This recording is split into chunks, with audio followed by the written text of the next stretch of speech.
Hi friends, welcome to my kitchen. நாம் இப்போ பார்க்க போகிற ரெசிபி என்னென்னு பார்த்தீங்கன்னா, மிக மிக சுவையான ஈவினிங் ஸ்நாக்ஸ் தட்டுவடை. நம்ம வீட்டில் என்ன பொருள் இருக்கோ அதை வச்சு நம்ம செய்யலாம்.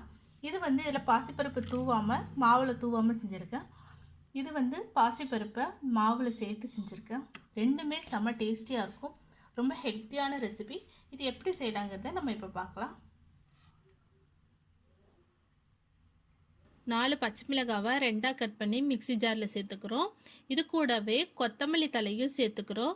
இதை நம்ம நல்லா அரைச்சி எடுத்துக்கலாம்.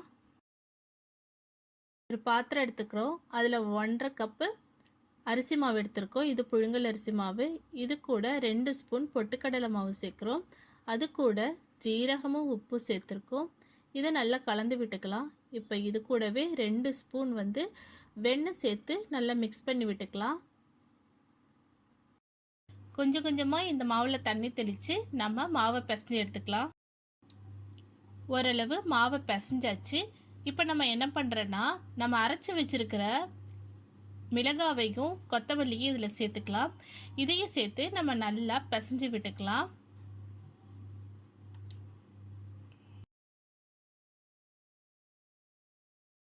மாவை நம்ம நல்லா பிசைஞ்சு எடுத்தாச்சு. இப்போ நம்ம என்ன பண்ணுறோன்னா, கையில் கொஞ்சம் எண்ணெய் தேய்ச்சிட்டு சின்ன சின்ன உருண்டையாக நாம் உருட்டி எடுத்துக்கலாம்.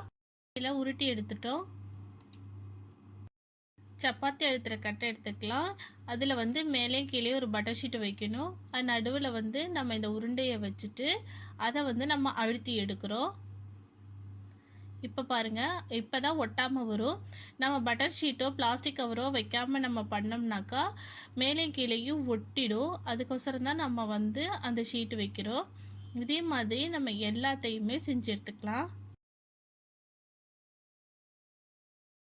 இப்போ நம்ம இதை பொரிச்சு எடுக்கலாம். பாத்திரம் அடுப்பில் வச்சுட்டு அதில் எண்ணெய் ஊற்றிருக்கோம். எண்ணெய் காஞ்சோடனே நம்ம இதை எடுத்து இதில் போட்டுடலாம்.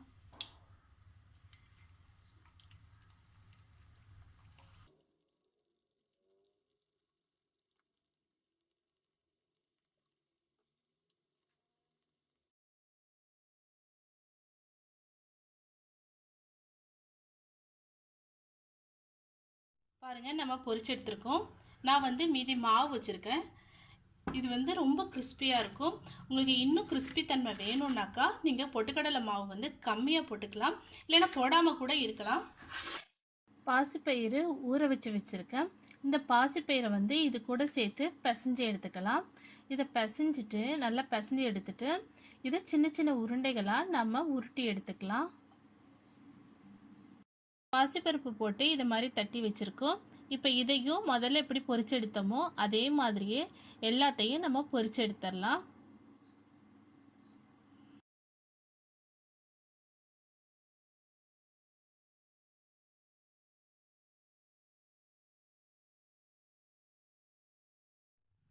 பாருங்கள், சூப்பரான கிறிஸ்பியான தட்டு வடை ரெடி ஆயிடுச்சு.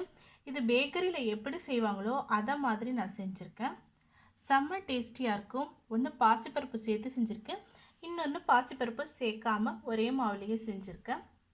இதை நீங்களும் ட்ரை பண்ணி பாருங்கள். ட்ரை பண்ணி பார்த்துட்டு ஃபீட்பேக் சொல்லுங்கள். இதை மாதிரி மேலும் நல்ல நல்ல ரெசிபிக்கு மறக்காமல் கீழே உள்ள சப்ஸ்கிரைப் பட்டனை சப்ஸ்கிரைப் பண்ணுங்கள். தேங்க்யூ.